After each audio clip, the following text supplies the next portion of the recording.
Bueno, mi nombre es Mauricio Nícero, soy egresado de esta escuela, egresé en el año 78, en el 83 empecé a trabajar acá.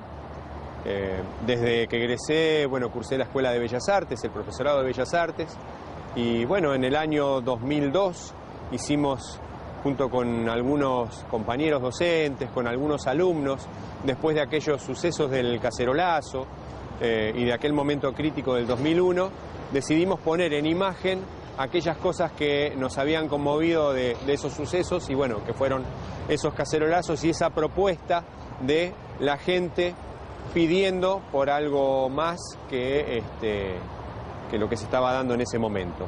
Así que bueno, se hizo este mural que tiene unos 5 metros de altura, casi 6 metros de altura, por 50 de largo, con aportes de amigos y aportes de pintura puesta por algunos negocios que colaboraron, todo gratuitamente, y de algunos vecinos que pusieron algunas latas y algunas escaleras que nos regalaron para que pudiéramos hacer este trabajo. Ingresé como docente en el 83. En septiembre del 83 empecé acá a trabajar después de haber egresado de la escuela y bueno, había una vacante, me presenté y tomé la especialidad de orfebrería. ¿Desde el barrio usted? ¿De Núñez? Sí, vivo cerquita, en Saavedra. En realidad soy de Saavedra, a unas 20 cuadras de acá nací, me crié allí y bueno, vivimos acá en la escuela todo ese momento previo al 76 y bueno, después del 76, esos 2 años, hasta el 78 que me fui. Cuando eras estudiante acá, ¿desarrollabas alguna actividad extra de las que había en el colegio? No, yo particularmente no, pero había muchas actividades, había 2 campamentos, había remo, había rugby, había mucha actividad deportiva. Yo no me caracterizaba por hacer actividad deportiva, pero bueno, había mucha actividad cultural también. Hacía cosas que tenían que ver con mi oficio, que apuntaba más hacia el trabajo en metales y hacia el trabajo en el dibujo y las artes.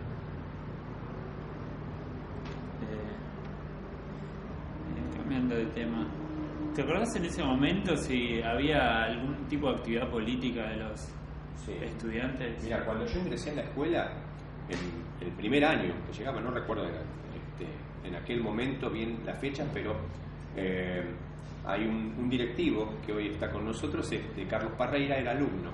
Él era del 6º año, yo del 1º, y lo recuerdo a él como un integrante del centro de estudiantes que en ese momento estaba peleando por la equiparación de los títulos técnicos con los otros bachilleratos, la homologación del título a nivel nacional, ¿sí?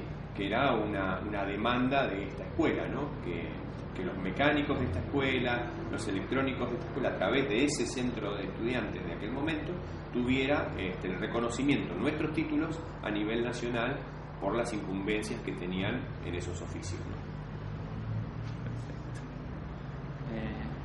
¿Había alguna militancia de símbolo político en la escuela? Yo creo que fundamentalmente para aquella época la efervescencia era peronista. En mi caso era un adolescente que por ahí estaba más en las nubes que en otra cosa. Mi inclinación por ahí militante apareció después. Después de salir del colegio. Sí, hacia los finales de la escuela.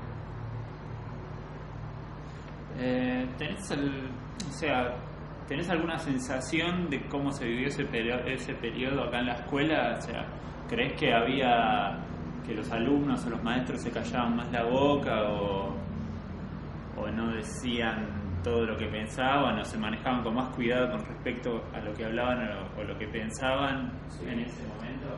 Pero no era solamente acá en la escuela.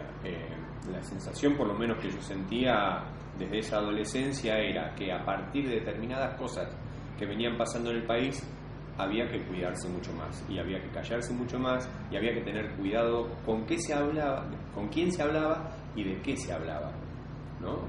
Entonces pasaba esto, que por ahí vos estabas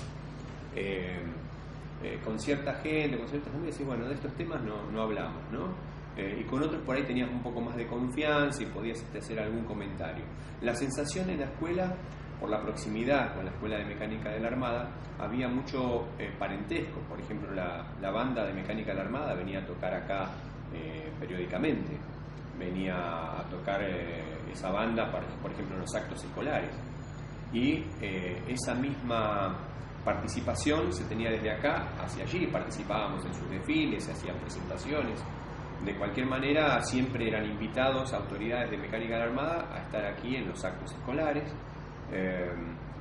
Docentes que trabajaban en esta escuela trabajaban también en la Escuela de Mecánica de la Armada como docentes.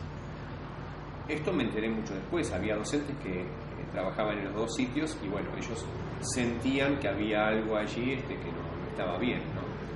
Algunos tenían más miedo, algunos estaban mucho más esclarecidos que otros.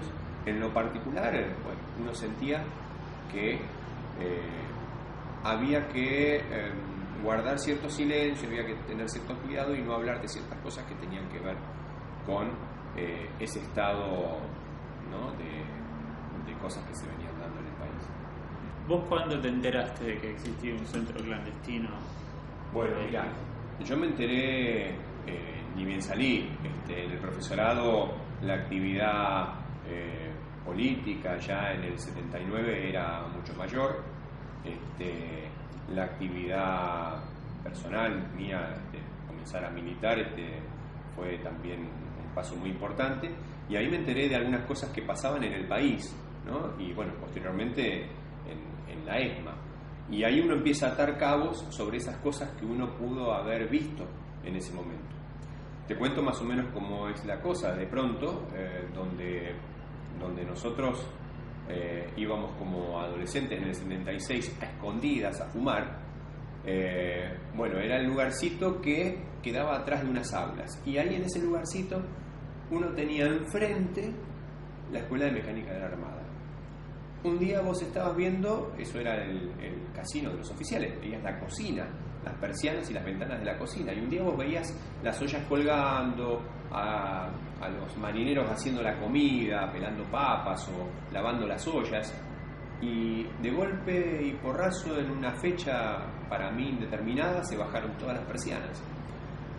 Se colocó una lona del piso, de unos 20 centímetros del piso hacia arriba, como de 2 metros de altura, una lona que cubría todo el perímetro de la reja, cubría todo el perímetro, y no se podía ver hacia adentro. Desde ese momento, bueno, uno también veía movimientos militares de marchas ahí adentro, prácticas de tiro.